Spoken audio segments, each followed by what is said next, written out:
दोस्तों उम्मीद है आप सब खैरियत से होंगे। इस वीडियो में भी हमेशा की तरह धमाकेदार खबरें लेकर हाजिर हैं। हमारी वीडियो को आखिर तक जरूर देखिएगा। दोस्तों, कप्तान इमरान खान का कहना है कि इस वक्त एस्टैब्लिशमेंट मुझसे डरी हुई महसूस होती है और यही सबसे बड़ा मसला है। मेरी जिंदगी को पहले से भी ज्यादा खतरात लाहक हैं। अगर गिरफ्तारी या कत्ल करने की कोशिश होती है तो ऐसी सूरत हाल में रद्द अमल से खौफजदा हूँ। लगता है ऐसी सूरत हाल में बहुत सख्त रद्द अमल आएगा और ये रद्द अमल पूरे पाकिस्तान में आएगा। कप्तान ने मजीद कहा कि जो लोग ये सब कुछ करना चाह रहे हैं वो सूरत हाल समझने से कासिर हैं। बदकिस्मती से जो लोग मुझे कत्ल या गिरफ्तार करने का सोच रहे हैं वो ये नहीं समझ पा रहे पाकिस्तान इस वक्त कहाँ खड़ा है। कप्तान का कहना था कि हमारे 70 से 75 साल तारीख में फौज का किरदार रहा है, लेकिन अब इसमें तवाजुन कायम होना चाहिए। अब हमें तवाजुन कायम करना होगा क्योंकि ये पुराना सिलसिला काबिल अमल नहीं रहा। दोस्तों, फाइनेंशियल टाइम्स के मुताबिक पाकिस्तान अपने बदतरीन मौशी बहरान में से गुजर आए। तज्जियाकारों का कहना है कि मुल्क जो तकरीबन $7 बिलियन के IMF कर्जा प्रोग्राम को बहाल करने के लिए जिद्दोजहद कर रहा है, डिफॉल्ट होने के खतरे से भी दो चार है, जबकि इसके गैर मुल्की ज़खायर $4.2 बिलियन तक गिर चुके हैं, जो एक माह की दरामदाद के लिए काफी है। फाइनेंशियल टाइम्स के मुताबिक इमरान खान को कानूनी चैलेंजों का सामना है। उन्हें सजा होने की सूरत हाल में इंतखाबात में लड़ने से रोका जा सकता है। बरतानवी मीडिया के मुताबिक पाकिस्तान कर्जों के जाल में फंसा हुआ है। मुहिम ग्रुप डेबिट जस्टिस ने मुतनब्बे किया है कि गरीब ममालिक को 25 सालों में कर्ज की खिदमत के लिए सबसे ज्यादा मसाइल का सामना है। गैर मुल्की कर्जों पर पाकिस्तान के तयशुदा अदायगियां 2023 में हुकूमती महसूलात के 47% के बराबर हो जाएंगी। दोस्तों, कप्तान इमरान खान का कहना है कि अगर पाकिस्तान को कर्ज के मसाइल से निकालना है तो इसके लिए सख्त तरीन इस्लाहात करना होगी। जो हम आगे देखते हैं, कर्ज पड़ रहा है, हमारी मईशत आहिस्ता आहिस्ता सुकड़ती जा रही है। मेरी पार्टी के नुक्ते नजर से हमने वसाइल से निकलने के लिए सोचना शुरू कर दिया है। मुल्क बहुत बुरी तरह फंस चुका है। हुकूमत को कर्ज लेने की पॉलिसी से बाहर निकलने की जरूरत है। कर्ज लेने की पॉलिसी ने तरक्की पजीर मईशतों को रोक रखा है, लेकिन अगर PTI इक़्तिदार में वापस आती है तो सख्त इस्लाहात को तरजीह देंगे। हमें मुल्क को मौशी मसाइल से निकलने के लिए मुकम्मल सर्जरी करनी है। दोस्तों, कप्तान इमरान खान ने मजीद कहा, मेरी पार्टी की टीम हिकमत अमली तैयार कर रही है। अगर वो पाकिस्तान में इक़्तिदार में वापस आते हैं तो मसाइल से निकलने के लिए मुकम्मल इस्लाहात करेंगे। हम अपने माहिरीन इक़्तिसादियात के साथ बैठे हैं कि किसी तरह एक ऐसा मनसूबा तैयार किया जाए जिसके साथ IMF के साथ बैठ सकें और अपने कर्जों की अदायगी के काबिल होने का एक काबिल अमल तरीका फराहम कर सकें। ये सिर्फ पाकिस्तान के लिए मसला है। एक बार जब कोई भी मुल्क डॉलर में कर्ज लेना शुरू कर देता है तो बदले में हमें कर्ज डॉलर में ही अदा करना पड़ता है। अगर आपकी डॉलर की आमदनी में बेहतरी या इजाफा नहीं होता तो आप अपने कर्जों की अदायगी कैसे करेंगे? मुल्क में डॉलर लाने के लिए बरामदात बढ़ानी होगी। अगर ऐसा ना हुआ तो हम कर्जा की अदायगी के लिए कर्ज कर पाएंगे, चाहे ये कर्ज चीन के हों या पेरिस क्लब के हों या दीगर ममालिक के। दोस्तों, पार्लियामेंट हाउस इस्लामाबाद में जिस आइन के 50 साल पूरे होने का जश्न मनाया गया, इस आइन पर अमल दरमद न करने के लिए इस तकरीब से चंद घंटे कबल इसी ईवान में ऐसी सियासी और जमहूरी क़यादत की जानिब से करारदाद मंजूर की गई। ईवान इक़्तिदार ने पार्लियामान को इंतखाब के इनेकाद को इल्तवा में डालने के लिए कानूनी ढाल के तौर पर इस्तेमाल करने का फैसला किया है। पंजाब और KB असेंबलियों के आम इंतखाबात के इनेकाद का मामला अब अवाम की समझ में आ चुका है। इक़्तिदार में बैठी जमातें किसी भी सूरत मुकर्रर मुद्दत में इंतखाबात नहीं चाहती, बल्कि ये कहा जाए कि इसकी मुतहम्मिल नहीं हो सकती, क्योंकि चलती हुकूमत को घर भेजकर इक़्तिदार में आने के बाद वो डिलीवर नहीं कर सकेंगी और अब अवाम का सामना नहीं करना चाहती। दोस्तों, पंजाब की सूबाई असेंबली तहलील हुए आज 90 रोज मुकम्मल हो चुके हैं, मगर आइन के आर्टिकल 224 पर अमल दरामद नहीं हो सका, जिसके मुताबिक असेंबली तहलील हो तो 90 रोज में इंतखाबात कराना लाजिम है। रियासत के एक सतून ने मामले का नोटिस लिया। सुप्रीम कोर्ट ऑफ पाकिस्तान ने अज़खुद नोटिस लेते हुए और आईनी दरखास्तों को सुनते हुए हुक्म जारी किया कि इंतखाबात का इनेकाद 90 रोज में ही कराया जाना चाहिए, मगर रियासत के बाकी दो सतूनों यानी इंतजामिया और मुकन्नना ने इस फैसले की राह में रुकावटें खड़ी करना शुरू कर दी। दोस्तों, मुल्क के मौशी सूरत हाल के बाइस फंड्स के किल्लत और सिक्योरिटी की सूरत हाल को जवाज बनाया गया। हुकूमत ने फैसला कर लिया कि सुप्रीम कोर्ट के 3 जज साहिबान के अक्सरियती फैसले को मुतनाज़ा बनाकर तस्लीम करना। इंतजामिया के अदम ताउन के बाइस इलेक्शन कमीशन ऑफ पाकिस्तान ने 8 मार्च को जारी किया गया अपना शेड्यूल वापस लिया तो मामला दोबारा सुप्रीम कोर्ट में आ गया। बिल आखिर सुप्रीम कोर्ट ने इंतखाबी शेड्यूल बहाल किया और 14 मई को इंतखाबात की तारीख मुकर्रर की। हुकूमत को हिदायत की गई थी कि 10 अप्रैल तक हर सूरत इलेक्शन कमीशन ऑफ पाकिस्तान को 21 अरब रुपए फराहम किए जाएं। सूबा इंतजामिया को भी 10 अप्रैल तक काबिल कबूल सिक्योरिटी प्लान इलेक्शन कमीशन के साथ शेयर करने का हुक्म दिया गया था, मगर डेडलाइन गुजरने के बावजूद ना तो वफाक और ना ही सूबा इंतजामिया की जानिब से अदालती अहकामात पर अमल दरामद किया गया। दोस्तों, हुकूमती दादियों के फैसले के बाद पार्लियामेंट में अदालती फैसले के खिलाफ करारदाद लाई गई और इस करारदाद में कहा गया कि यह ऐवान 3 रुकनी बेंच का अक़लियती फैसला मुस्तरद करते हुए वज़ीर आज़म और काबीना को पाबंद करता है कि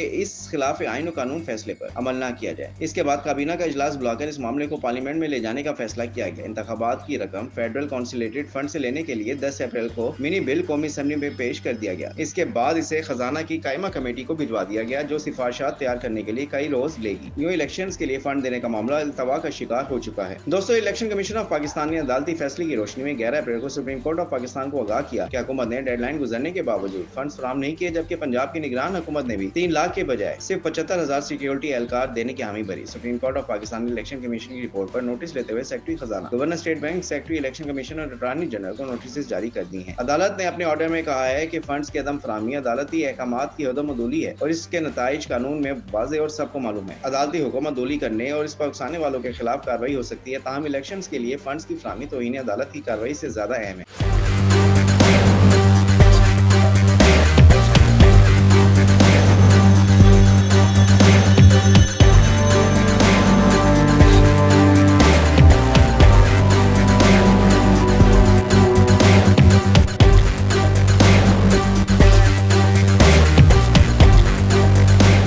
गवर्नर स्टेट बैंक को इस वक्त दस्तयाब वसाइल से मुतालिक तमाम तफसीलात भी हमरा लाने का हुक्म दिया गया है, जबकि सेक्रेटरी खजाना को भी हिदायत की गई है कि तमाम रिकॉर्ड साथ लाया जाए और बताया जाए कि सुप्रीम कोर्ट के अहकामात पर अमल दरमद क्यों नहीं किया गया। दोस्तों, हालिया अदालती हुक्मनामे के बाद एक बात वाज़ेह हो गई है कि जहाँ हुकूमत इंतखाबात के नकात के आईनी मामले को सियासी मैदान में खेलना चाहती है, वहीं अदालत ने इस मामले को सियासत से ताल्लुक रखने वाले पब्लिक ऑफ होल्डर से दूर रखते हुए इंतजामी सरबराहान को नोटिस जारी किए हैं। एक सियासतदान तो अपनी सियासत या बयानिए के लिए तौहीन अदालत की कार्रवाई का सामना कर सकता है, मगर कोई ब्यूरोक्रेट इस बात का मुतहम्मिल नहीं हो सकता कि तौहीन अदालत की कार्रवाई के नतीजे में अपना कैरियर तबाह कर दे। जैसे कि हालिया अदालती हुक्मनामे से इशारा मिलता है कि अदालत गवर्नर स्टेट बैंक से इस वक्त मौजूद किसी भी मद में पड़ी हुई रकम की तफसीलात लेकर सेक्रेटरी खजाना को फंड्स जारी करने का हुक्म देती है। तो इन अफसरान के पास अदालती अहकामात पर अमल करने के अलावा दूसरा ऑप्शन ये होगा कि वो अपना कैरियर दौबर लगाकर सियासी बॉसेस को खुश करें। दोस्तों, पंजाब और केबी असेंबलियों के इंतखाबात के मामले पर बुरानी कैफियत अपनी जगह, मुस्तबिल करीब में कौमी असेंबली सिंध और बलूचिस्तानी असेंबलियों के इंतखाबात पर भी गैर यकीनी सूरत के बादल मंडलाने लगे हैं। इलेक्शन की तारीख के ऐलान का इख्तियार से मुतालिक चीफ इलेक्शन कमिश्नर के स्पीकर कौमी असेंबली को लिखे गए खत के बाद मुकर्रना हरकत में आ चुकी है और इलेक्शन एक्ट की शक्ल 57 और 58 में तरमीम की तैयारियां शुरू की जा चुकी हैं। चेयरमैन सेनेट सादिक संजानी स्पीकर कौमी असेंबली की मुशावरत से 10 रुकनी पार्लिमानी कमेटी तश्कील दे चुके हैं, जो इलेक्शन की तारीख देने के मामले पर सदर के इख्तियारात खत्म करने समेत दीगर सिफारिशात तैयार करेगी। अगर कानून में तरमीम करके ये इख्तियार इलेक्शन कमीशन के पास आ गया तो सदर मुमलिकत आइंदा आम इंतखाबात की तारीख नहीं दे सकेंगे।